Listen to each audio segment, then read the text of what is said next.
एक तरफ दुनिया के कई देशों को अपने कर्ज जाल में फंसा रहा है। मालदीव से लेकर श्रीलंका और पाकिस्तान जैसे देशों में बर्बादी फैला रहा है। वहीं दूसरी ओर ऐसा करके उसकी खुद की हालत भी खस्ता हो चुकी है और अब वो भारत के सामने भी शायद ही टिक पाए। ऐसा अगर हम कह रहे हैं तो इसके पीछे वाजिब कारण भी है। चीन में कई संकट आ चुका है। धीमी होती विकास दर, युवाओं की रिकॉर्ड बेरोजगारी, कम विदेशी निवेश, कमजोर मुद्रा और कमजोर निर्यात के अलावा प्रॉपर्टी सेक्टर का संकट इनमें प्रमुख है। अब चीन ने 10 महीने में पहली बार प्रमुख ब्याज दर में कमी की है।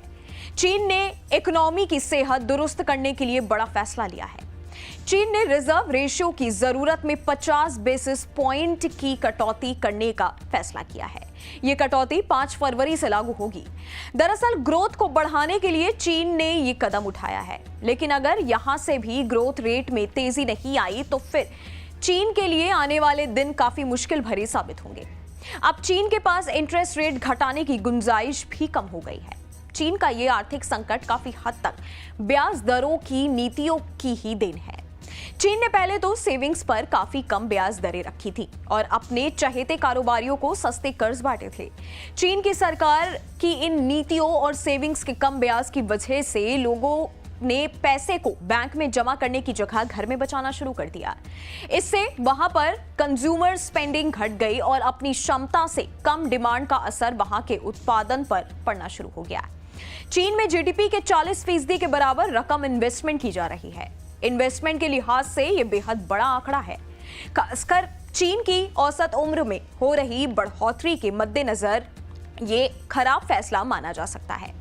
2000 के दशक की शुरुआत में ये रेट चीन की युवा आबादी के लिहाज से बेहतर था, लेकिन अब बूढ़े होते चीनियों के बीच इतने बड़े इन्वेस्टमेंट से आउटपुट हासिल करना आसान नहीं है।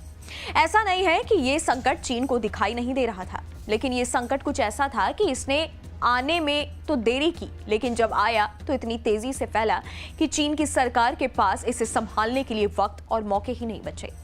कुछ साल तक चीन ने अपने रियल एस्टेट सेक्टर के बुलबुले के सहारे इस थामने की कोशिश की, लेकिन जब ये फूटा तो फिर केवल रियल एस्टेट ही नहीं, देश की इकोनॉमी भी गहरे संकट में फंस गई।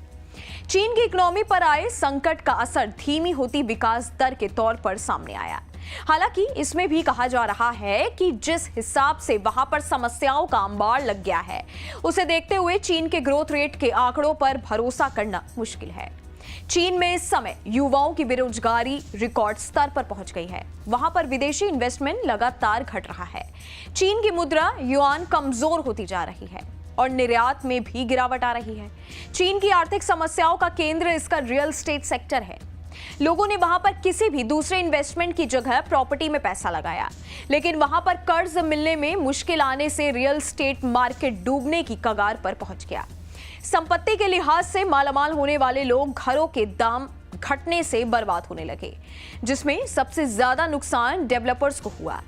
कुछ समय पहले तक रियल एस्टेट चीन की कुल संपत्ति का लगभग 1/3 होता था, लेकिन इसकी वैल्यूएशन कम होने से चीन को जबरदस्त नुकसान हुआ है। चीन की इकोनॉमी पर फाइनेंशियल रिस्क को जोखिम लगातार बढ़ रहा है। चीन की सरकार अब यहां की रियल एस्टेट सेक्टर से कर्ज का बोझ घटाने पर जोर दे रही है। चीन में लाखों ग्रेजुएट्स नौकरी खोजने में जुटे हैं।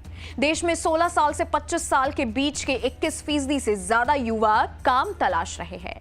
वहां पर रोजगार का संकट इस कदर गहरा गया है कि बेरोजगारी के आंकड़े तक जारी करने बंद कर दिए गए हैं। चीन की इस आफत की वजह से वहां की सरकार की कई नीतियां हैं।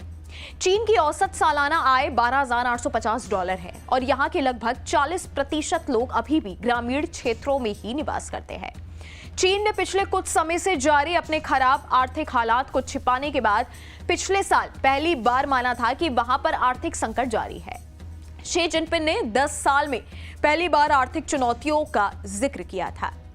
साल 1980 के बाद से चीन की औसत विकास दर लगभग 9% रही है, लेकिन 2023 में देश की विकास दर के 4.5% रहने का अनुमान लगाया गया था। इस वीडियो में फिलहाल इतना ही। बाकी देश और दुनिया की तमाम बड़ी खबरों के लिए आप देखते रहिएगा न्यूज़ नेशन।